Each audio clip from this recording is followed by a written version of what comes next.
Hey everybody, it's me, Jacob Murphy, here with my good man, Connor Tyndall. What's up? Wearing a very bright orange shirt today. I know you am. can't see him, but he looks very nice. Anyway, Thank you. so we're going to go over some odd things today in our current events podcast. First, we're going to start off with the light stuff, some sports stuff, some really odd news stories that are too good to be true.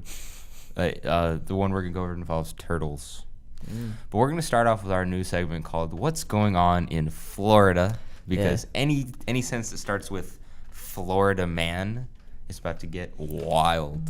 We're going to try to be doing this every week, and we'll see how long we can keep this up for, I guess. In our Florida man segment, we're going to start off with a Florida man was arrested attempting to steal 2 planes from an airplane hangar in Tampa, Florida.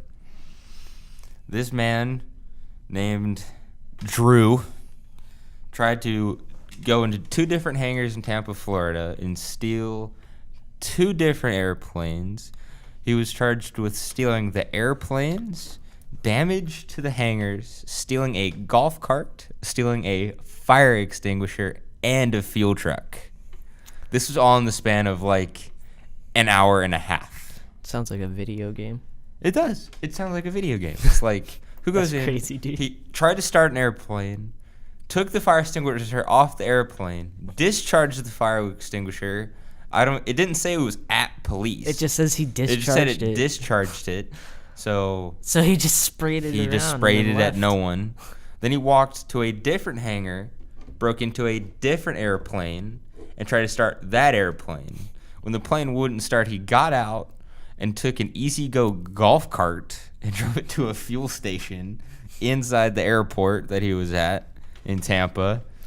Then he drove the golf cart back into the hangar, started one of those big fuel trucks you see when you're at the airport and stuff, the really big ones, started that one and crashed it into the side of a building. I don't ever want to go to Florida. This was started with, he was charged with my new favorite crime, grand theft fire extinguisher, which sounds like it's like only a Florida thing. Yeah, it happens too often. They needed a law for it. They're like, all of our fire extinguishers have disappeared. Next story. Anyway, Next story. I said, we're going to start off with something light and airy, right? So, the news is hard to read. You read all this stuff like nuclear war, and the government's going to kill us, and all this stuff. It ain't that deep. So we're going to start off with 1,500 smuggled turtles were found in an abandoned luggage in an airport in Manila, which is in the Philippines. That's right. Yes. Nailed it. I'm not good at Asian geography. The reptiles worth around 66,000, what is that, pounds? Euros. Is that euros? Euros. 60,000 euros. Were brought on a flight from Hong Kong by a passenger from the Philippines. They were also covered. Appears that they were covered in. Now these aren't like. The turtles have been transferred to a monitoring unit for safekeeping. And these aren't even exotic turtles. These aren't They're just sea turtles or bro. anything. They're like. They just appear to be tortoises or just box turtles. Ha! Funny pun. Police have been left shell shocked. It was actually more than 1,500. It was 1,529 reptiles found in Ninoy Aquino Airport this past Sunday in Manila. Bureau's Customs seized cases and found them filled with rare varieties of and protected varieties. red-footed and sulcata tortoises, and something called red ear sliders. I'm not a zoologist. I don't know what any of this means. They're turtles.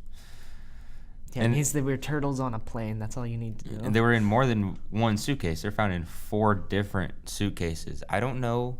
I guess the Asian turtle trade is a big deal.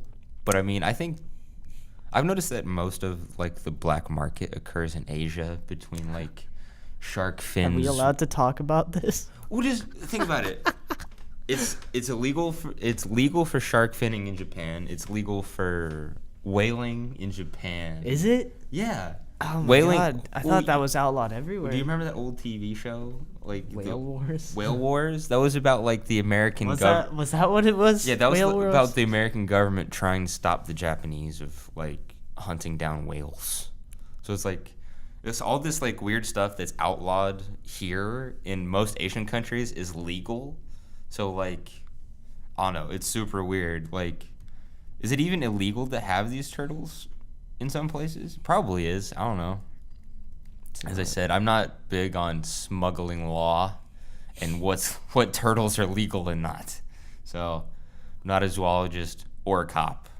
So they were brought from Hong Kong, but the person was a citizen of the Philippines, the person that the luggage belonged to. I just don't know what to say. Like, I know I'm not saying much, but I just don't know what to say about that. Like, it's a thing that happened, you know? So the Bureau of Customs says that whoever was smuggling them may have gotten nervous when he saw there were signs for harsh punishment for smugglers. So he may have just dropped the luggages and walked away. So that is our super weird part of the news. Our Florida man, our Chinese and Filipino turtle smuggling ring. Let's get on to some more interesting news. Well, actually, let's talk about more animals. Something happy. Something a little happier. So there's a huge migration of butterflies across Southern California because apparently these painted lady butterflies, as they're called, migrate in huge droves every so often from Mexico up the west coast of the United States. That's pretty cool. From massive wildflower blooms in Northern California. Pretty cool, though. The source that I've found has a lot of articles about weird animal things. One of them I won't mention because I don't understand it and seems like very specific and like you've had to be following it. It's about April the giraffe, and I have no idea who that is. Yeah, me neither. We're gonna skip over that. Get back to us. Tweet us. Anyway, and we can't do a current events podcast without talking about our United States of America, the United States of America, and its government, because I'm not gonna comment on this because politics are annoying.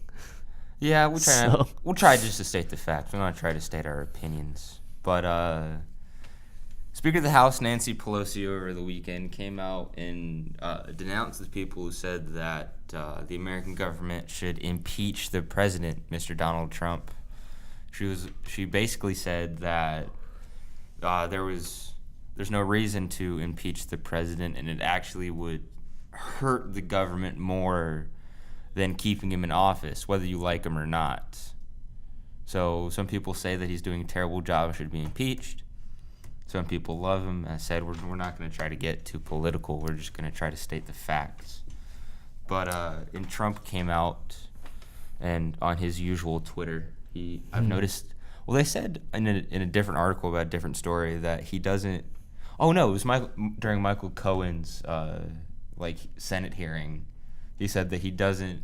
That Trump You're doesn't. Looking at me like I know. That Trump doesn't email and Trump doesn't text. And so I've come to realize that he's on Twitter so often because it's like the only way besides phone calls that he communicates with anyone else if he doesn't text or email. So I guess that's why he's on Twitter so often, because he doesn't have another way of communicating with some anyone. Some of his tweets are pretty dumb. I think we can all agree on that. I like his old tweets from when he wasn't president. He's like, I've never seen a skinny person drink Diet Coke. It's like, thank you, Kanye. Very nice. Anyway, Trump came out and thanked Nancy Pelosi basically for saying that, thank you for not impeaching me, which that's how weird this presidency is, that the president has to thank Congress for not impeaching him. So that's just... Yeah. There you go. If you're listening from a foreign country, that's how weird it's getting in America. That the president's like, oh, thank you for not putting me on trial for crimes. the other biggest news story was there was a college cheating scheme that was brought on. Every picture I'm seeing is I'm trying to find the guy's name. There's one man who appears to have run the whole thing. Ringleader behind $25 million college admissions scam that implicated dozens of people, including Hollywood actress Lori Loughlin, who you would know from Full House, and Felicity Huffman. I don't know who that is. Said he worked with 750. William Rick Singer is the man's name. Pleaded guilty in Boston federal court for this college. I think he was falsifying people's ACT and SAT scores. It just says college cheating ringleader. So yeah, it doesn't tell us what it means by cheating. They want guarantees. They want things done. They don't want to be messing around with this thing. So basically, this man said that he was falsifying SAT and ACT scores to guarantee, like they would pay him. That's not good. And he would guarantee admission into certain colleges and get them scholarships, which is a crime. Which is a very big crime because all those tests are nationally run and you have to fund them yourself. And that's crazy. Yeah, I mean, I'm not a huge fan of taking the SAT and the ACT, but well, they're definitely not fair tests. Some of the parents in this scheme spent up to $6.5 million to ensure that their children would get into certain schools. Singer said the person who was pled guilty said the price depended on what school the parents wanted the kids to get into. So Loughlin and Huffman, the actresses, were among 50 people charged in this scam on Tuesday. It still says alleged scam, so I guess they're not, like, they can't pin it on those 50 people quite yet. It's just this one guy said that he did it. Okay. So this says Loughlin and her husband, Italian name I can't pronounce, agreed to pay $500 to help their two daughters' chance to gain admission to the University of Southern California. So that is a crime, and USC is a really hard school to get into in LA. Next story. This is getting depressing. There's not a lot to talk about in that story. And there's a lot going on in the news. Technology, what you said, Elon Musk was about to unveil a new Tesla model, so that's pretty cool. We have an individual sports podcast, but I'd like to just blip a couple sports things in here. Le'Veon Bell, former Pittsburgh Steelers running back, signed on with with New York Jets for $52 million a year. No, not a year. Sorry, $52 million in total in his contract. And for those of you who follow football, the Jets are terrible and really needed a running back, so Le'Veon Bell really helps them. And the other big sports story also comes from NFL free agency.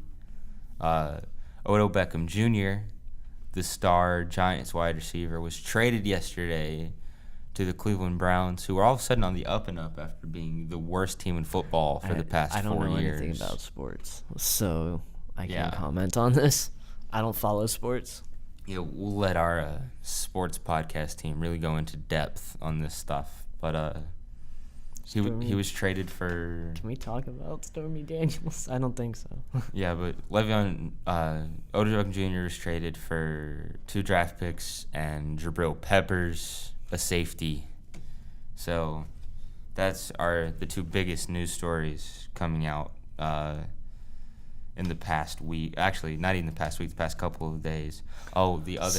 Something more entertaining for today. The other odd Trump story was that a man asked him to sign a Bible.